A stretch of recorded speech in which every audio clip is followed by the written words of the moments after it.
Meus irmãos, a paz do Senhor,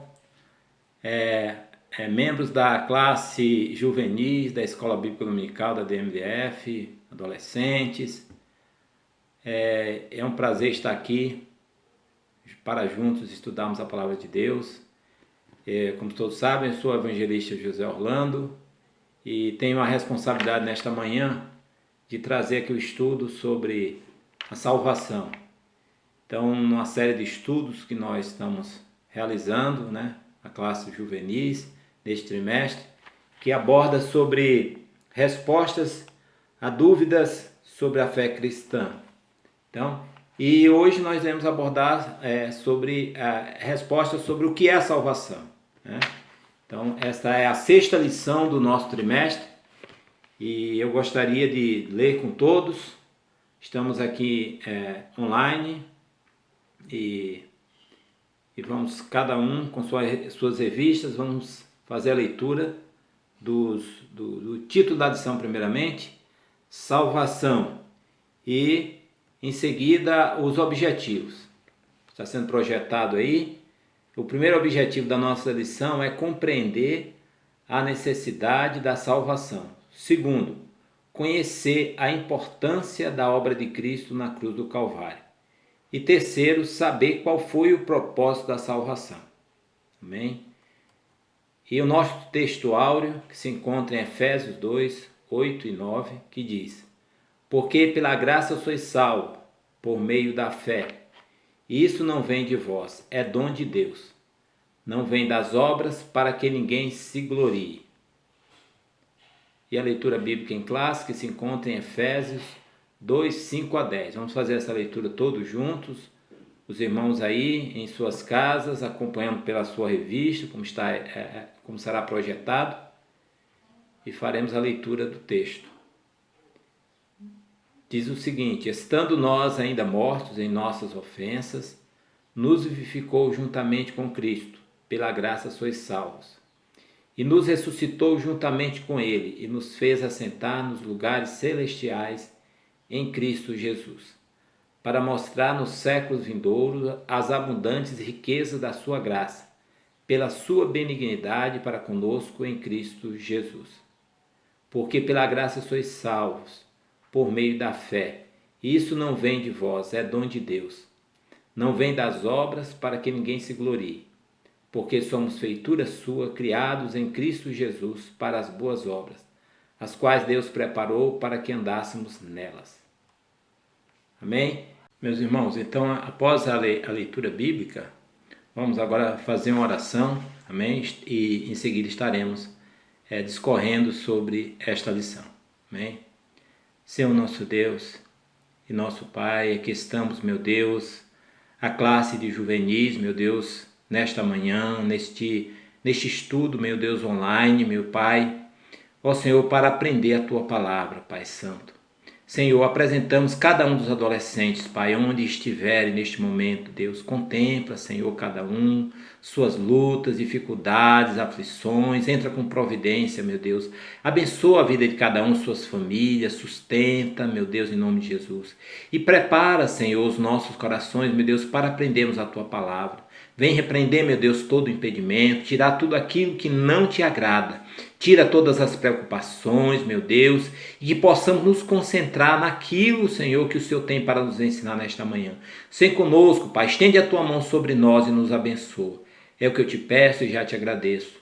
Em nome de Jesus. Amém. Bem, irmãos, vamos então ao estudo da nossa lição. E vamos agora, irmãos, ver os tópicos que estão sendo projetados aí da nossa lição, os 4 tópicos. Primeiro, a necessidade da salvação, a obra de Cristo na cruz, salvação em 3 tempos e o quarto, salvos para um propósito. E nós nesse momento vamos fazer, já partir para a nossa introdução, vamos fazer uma breve introdução, irmãos, com relação à nossa lição. Vamos fazer a leitura como está aí na revista, então os irmãos podem acompanhar. Diz assim: estudar a respeito da doutrina da salvação é algo importante e necessário, pois nos mostra a seriedade do pecado e o amor santo e justo de Deus. A cruz é a única base sobre a qual Deus pode perdoar nossos pecados. O homem, ao pecar contra Deus, assinou sua certidão de óbito eterno.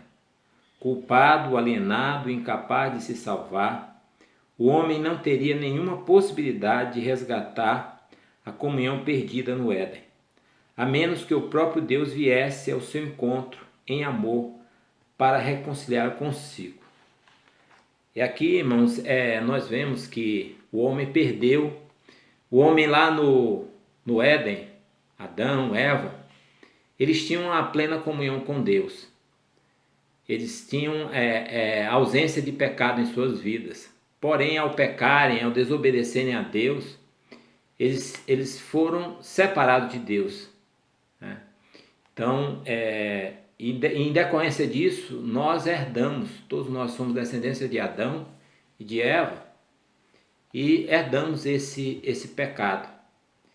Por isso, irmãos, o homem ficou separado de Deus, conforme está lá em Romanos.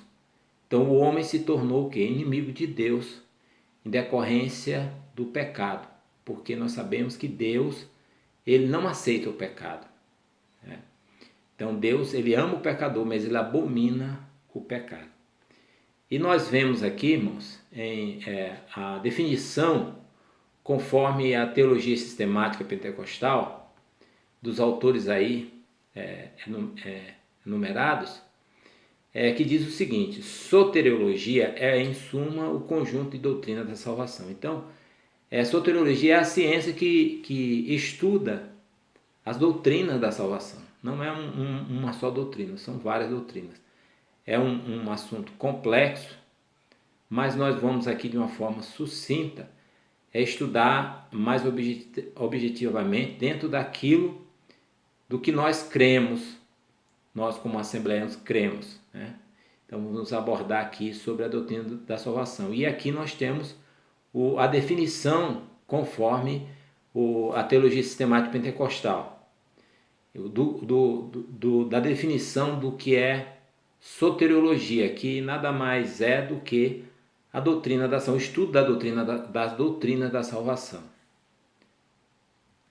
E aqui a definição conforme a declaração de fé das Assembleias de Deus. Nós temos aqui um extrato, parte do texto lá da declaração de fé, que diz o seguinte: conforme a declaração de fé das Assembleias de Deus, publicada pela CPAD no ano 2017, na sua página 109, estabelece o seguinte sobre a salvação: cremos, professamos e ensinamos que a salvação é o livramento do poder da maldição do pecado e a restituição do homem à plena comunhão com Deus, a todos os que confessam a Jesus Cristo como seu único Salvador pessoal, precedido do perdão divino.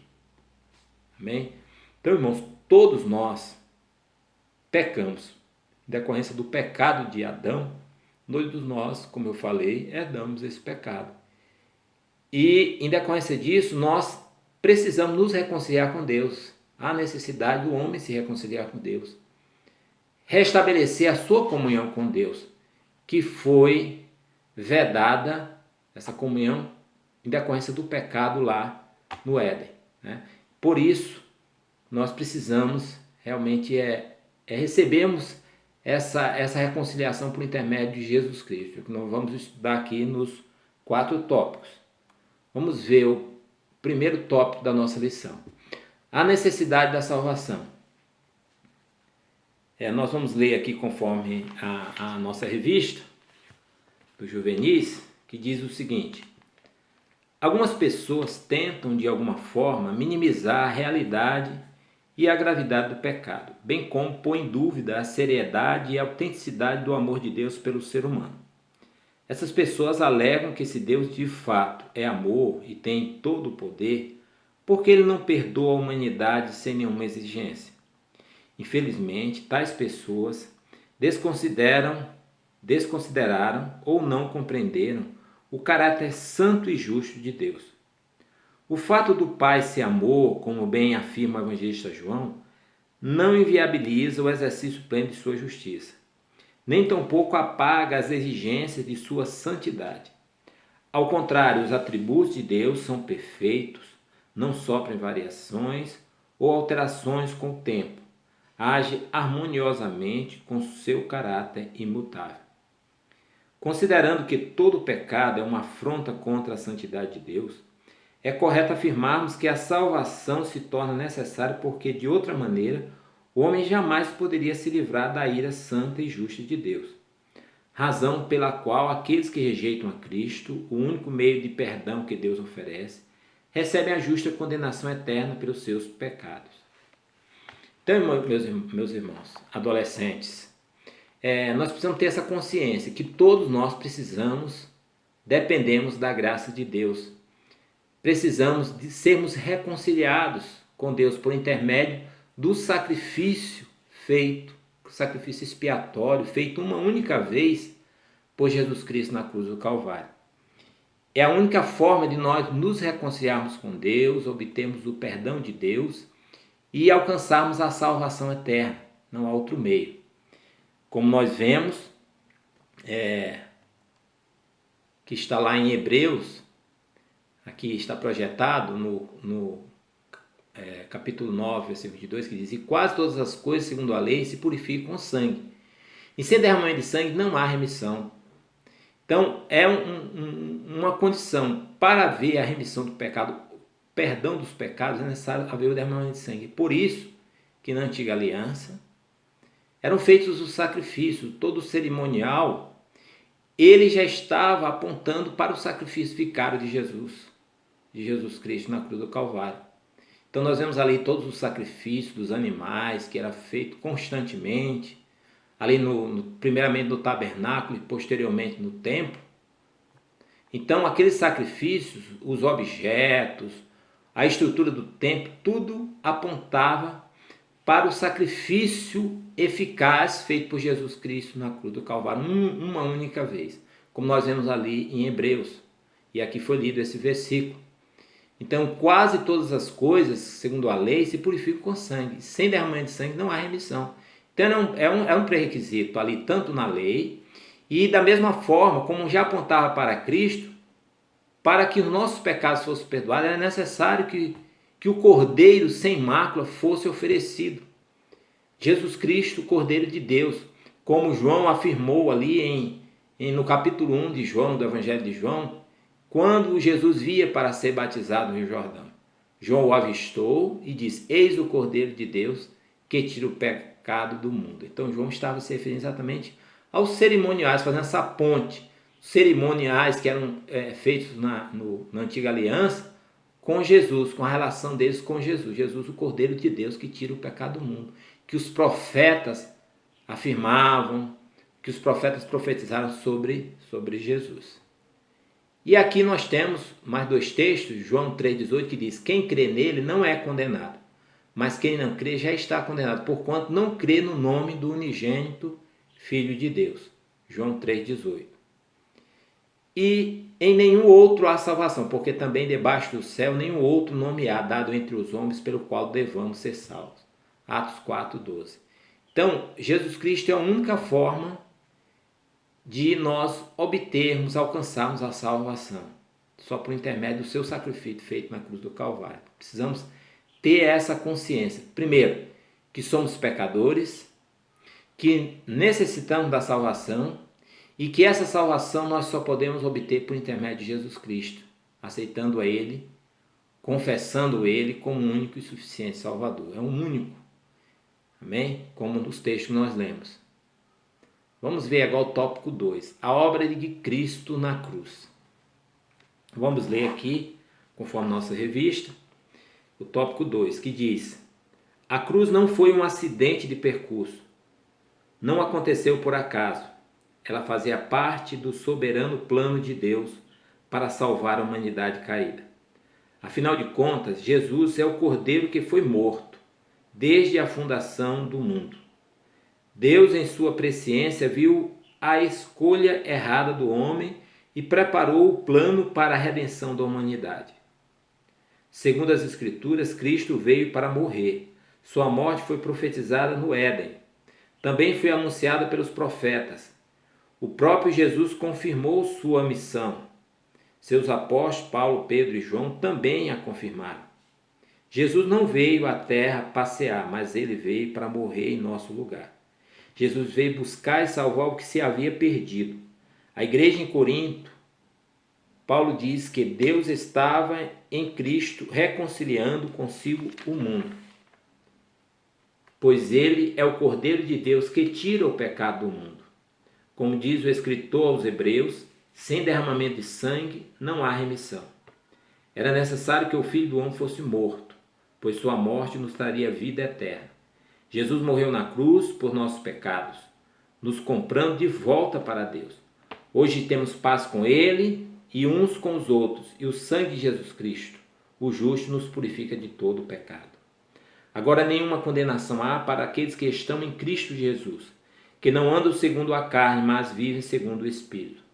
Nenhum outro símbolo representa melhor o cristianismo do que a cruz, pois nela tanto a necessidade como a centralidade da morte de Jesus estão presentes. Foi o próprio Jesus que fez questão de ser lembrado por sua morte ao instituir a celebração da Santa Ceia, dizendo: façam isso em memória de mim, conforme Lucas 22, 19 e 20. Amém?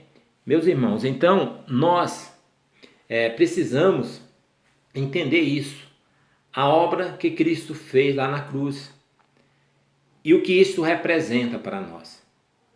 Como o comentarista aqui ele ressalta, Jesus morreu na cruz por nosso pecado, nos comprando de volta para Deus. Então isso quer dizer o seguinte, que nós estávamos perdidos, nós estávamos separados de Deus, nós éramos inimigos de Deus, estávamos condenados à morte eterna, se não fosse o sacrifício feito por Jesus por nosso pecado. Ele, por intermédio do seu sangue, nós fomos comprados de volta, né? Nós fomos reconciliados, fomos chamados amigos de Deus, como está lá em Romanos, né? Na Epístola aos Romanos. Então nós éramos inimigos de Deus e fomos reconciliados com o nosso Deus por intermédio do sangue. O sangue não coisas, não fomos comprados, irmãos, como está lá em Pedro, na Epístola de Pedro, não com coisas corruptíveis como o ouro, a prata, mas foi com o precioso sangue do Cordeiro Imaculado de Jesus. Então esse sacrifício, um sacrifício eficaz, feito uma única vez para sempre, né? Que foi oferecido na cruz. Por intermédio do seu sangue nós fomos comprados de volta. E glória a Deus que podemos ter essa reconciliação, podemos ter livre acesso ao nosso Deus por intermédio do sangue de Jesus vertido na cruz do Calvário. Vamos ver aqui alguns textos que eu separei aqui sobre esse tópico, sobre a obra de Cristo na cruz. O primeiro é em 1 Pedro 3,18, que diz: porque também Cristo padeceu uma vez pelos pecados, o justo pelos injustos, para levar-nos a Deus, mortificado na verdade, na carne, mas vivificado pelo Espírito. Em 1 João 1,7 diz: mas se andarmos na luz como Ele na luz está, temos comunhão uns com os outros, e o sangue de Jesus Cristo, seu Filho, nos purifica de todo o pecado. E Romanos 5, 9 a 11 diz: logo muito mais agora, sendo justificados pelo seu sangue, seremos por ele salvos da ira, porque se nós, sendo inimigos, fomos reconciliados com Deus pela morte de seu Filho, muito mais, estando já reconciliados, seremos salvos pela sua vida. E continuando em Romanos 5, 9 a 11, e não somente isto, mas também nos gloriamos em Deus por nosso Senhor Jesus Cristo, pelo qual agora alcançamos a reconciliação. Graças a Deus. Então, meus irmãos, nós fomos, como eu falei anteriormente, reconciliados com Deus. Éramos inimigos de Deus. E essa reconciliação aqui, conforme Romanos 5, foi obtida só por intermédio de quê? De Jesus, do seu sacrifício feito na cruz do Calvário. Por isso nós louvamos o nosso Deus, porque temos essa oportunidade de termos esse acesso ao nosso Deus, esse livre acesso, quando outrora estávamos distantes do nosso Deus, éramos inimigos dele. Amém? Vamos agora, irmãos, abordar o tópico 3, e esse tópico eu gostaria de me ater mais, abordar sobre a salvação em 3 tempos. Então, aqui abordar os 3 aspectos da salvação. da doutrina da salvação. Bem, vamos ler aqui. Diz o seguinte: salvação em 3 tempos. Entendida como a libertação da culpa do pecado e do justo julgamento de Deus, a salvação jamais deverá ser compreendida como uma conquista humana, mas como uma dádiva divina. Deus não só planejou a salvação na eternidade e a executou na cruz em Cristo, como também a consumará nos céus. A salvação é um fato, um processo e uma promessa. Envolve o passado, presente e o futuro. É uma obra maravilhosa do Pai, do Filho e do Espírito Santo. Na justificação, fomos salvos do passado, da punição, do pecado, por um Salvador crucificado. Segundo Paulo, todos os pecados destituídos estão da glória de Deus, pois os nossos pecados faziam separação entre nós e Deus. Éramos inimigos de Deus, conforme Romanos 5,10. Entretanto, Cristo morreu na cruz por nossos pecados, pagando a dívida que era contra nós. Fomos justificados pela fé em Jesus, declarados justos pelos méritos de Cristo, e agora nenhuma condenação existe para nós. Através da santificação, estamos sendo salvos do presente, do poder do pecado, por um Salvador vivo. O mesmo Deus que nos resgatou do império das trevas e nos declarou justos, continua nos tornando justos, arrancando o mundo de dentro de nós, a fim de nos tornar a imagem do seu Filho. Romanos 8, 29. Pois nos escolheu para sermos santos e irrepreensíveis. Entretanto, seremos salvos no futuro da presença do pecado por um Salvador que virá. 1 Tessalonicenses 4,17. Em breve, no arrebatamento, estaremos livres para todo sempre da presença do pecado. Viveremos eternamente com o Senhor e teremos nosso corpo glorificado. Amém? Então, meus irmãos, esse tópico aqui que eu gostaria de me ater mais é exatamente sobre esses 3 aspectos da doutrina da salvação que eu gostaria de enfatizar nesta manhã. Então, o primeiro aspecto é exatamente o da justificação. É um dos aspectos da doutrina da salvação. Então, a justificação é exatamente a obra feita no passado. Aquilo que o Senhor planejou para nós antes da fundação do mundo, como está lá em Apocalipse. Então, o Senhor, na sua presciência, Ele planejou um escape para a humanidade. Ele, na sua presciência, já sabia do fracasso do homem, do pecado do homem por intermédio de Adão. E ele planejou o escape por intermédio de Jesus Cristo, né? Por intermédio do sacrifício de Cristo. E por intermédio desse sacrifício nós temos, o primeiro aspecto é o quê? A justificação. E essa justificação é por intermédio de quê? Exatamente do sacrifício vicário feito por Jesus na cruz do Calvário. Nós estávamos condenados à morte. Mas no momento que Jesus se ofereceu, morreu por nós, pelos nossos pecados, nós fomos justificados. É como se dissesse assim, ó, a sua dívida está paga. Você não tem mais dívida, você está quites, né, para com Deus. Foi isso que aconteceu. Jesus Cristo se ofereceu, foi crucificado e por intermédio do seu sacrifício, a ira de Deus que era sobre nós, ela foi aplacada. E glória a Deus por isso. Então nós fomos justificados. O segundo aspecto é no presente, que é exatamente o quê? A santificação. Que ela é um fato, mas é também um processo. Então a santificação, a partir do momento que nós aceitamos a Jesus, aceitamos o sacrifício que foi feito lá no passado por Jesus Cristo, nós fomos justificados primeiramente.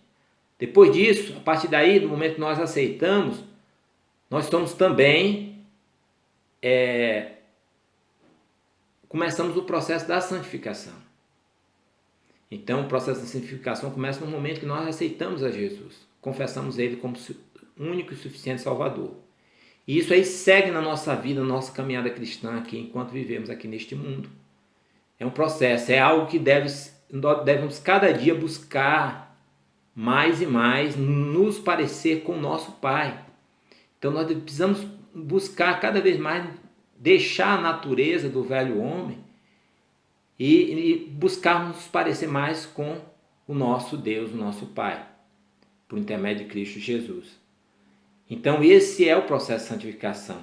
É fazer com que o nosso caráter seja parecido com o caráter de Deus.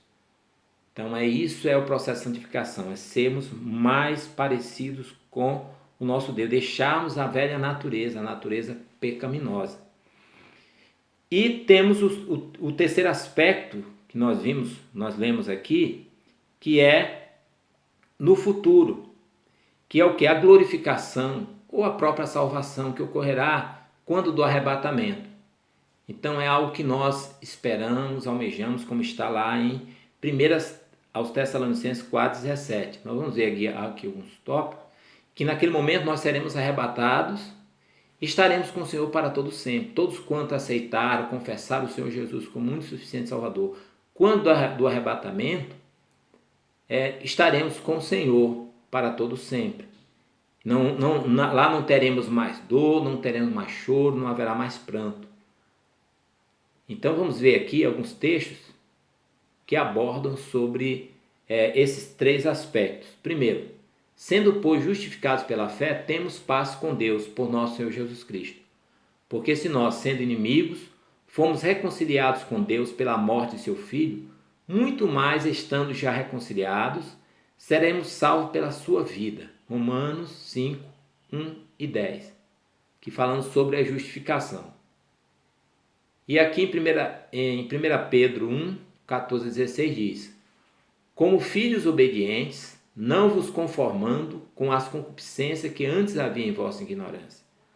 Mas como é santo aquele que vos chamou, sede vós também santo em toda a vossa maneira de ver, porquanto escrito está: sede santos, porque eu sou santo.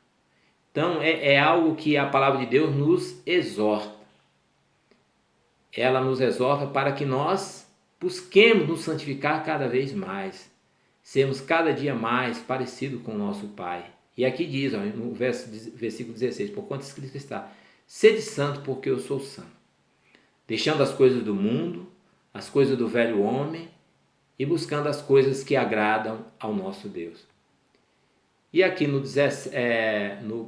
Tessalonicenses 4,17 fala sobre a glorificação, né? Ou a salvação propriamente, a concretização da salvação, que vai ocorrer quando do arrebatamento.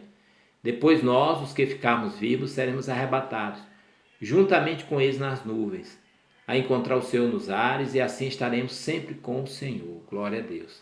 Amém? Então, vamos agora, irmãos, para o último tópico 4, salvos para um propósito.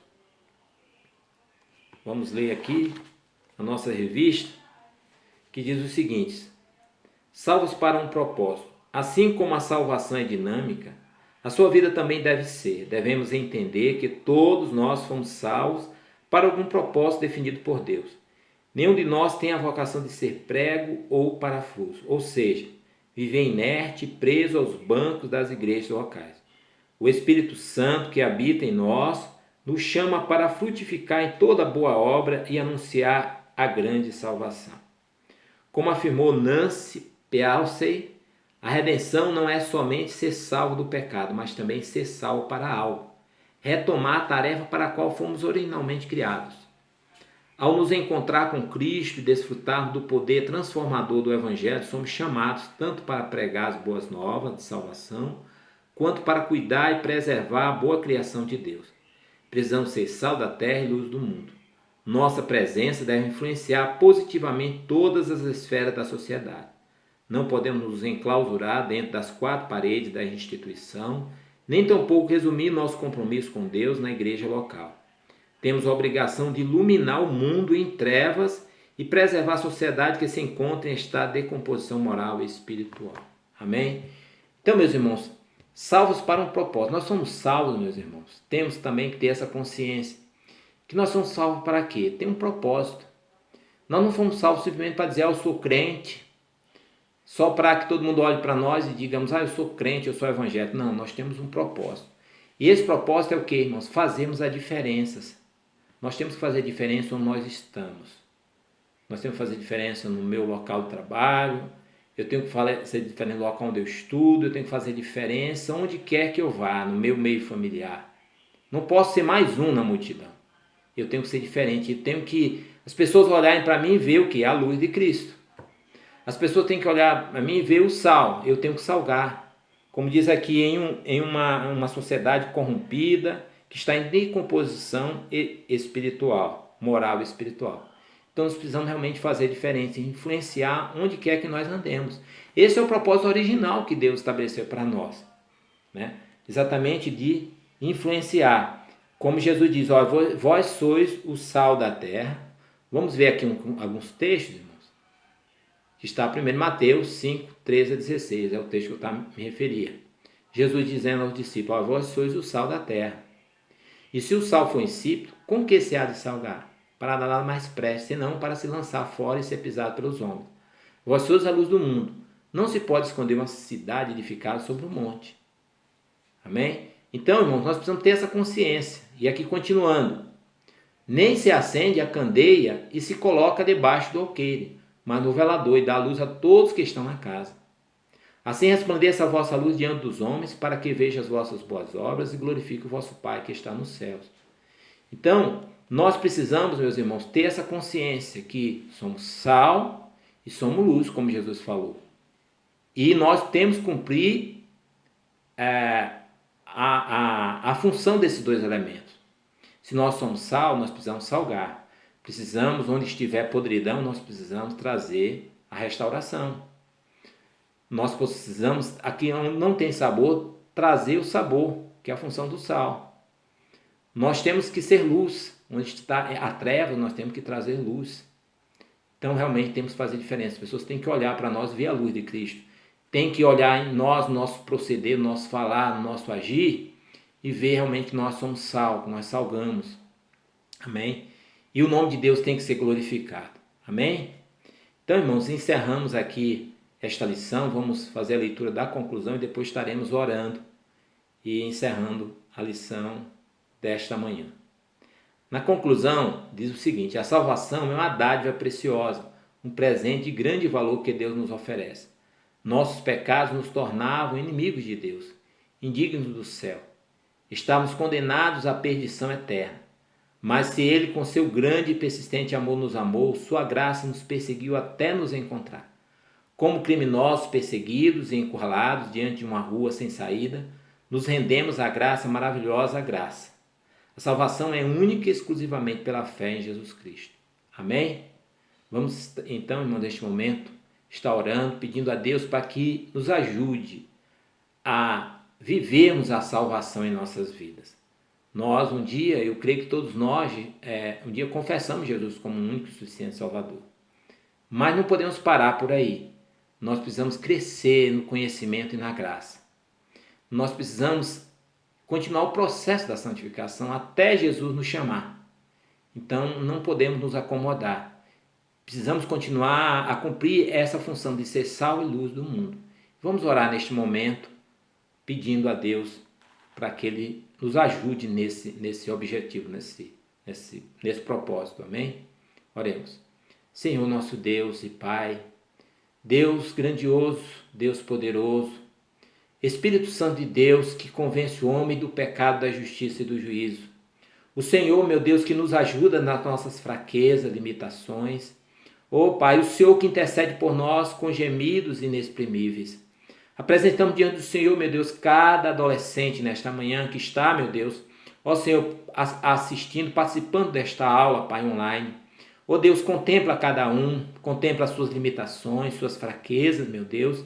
Ó Deus, contempla a minha vida, meu Pai, e nos ajuda, Senhor, a frutificarmos, a darmos frutos, Senhor, para a Tua honra e glória, para vivermos uma vida, Pai, que o Teu nome seja glorificado, que onde nós estivermos, Senhor, meu Deus, seja no nosso meio familiar, no nosso local de estudo, no nosso local de trabalho, meu Deus, onde quer que andemos, possamos ser sal, Pai, como o Senhor diz, vós sois o sal da terra, vós sois a luz do mundo. Possamos cumprir a função desses dois elementos, o sal de salgar, de não permitir a putrefação, a podridão moral, espiritual, a luz para brilhar, Senhor, onde quer que andemos, Pai, e as pessoas possam ver em nós a Tua luz, meu Deus. Ajuda-nos, Pai.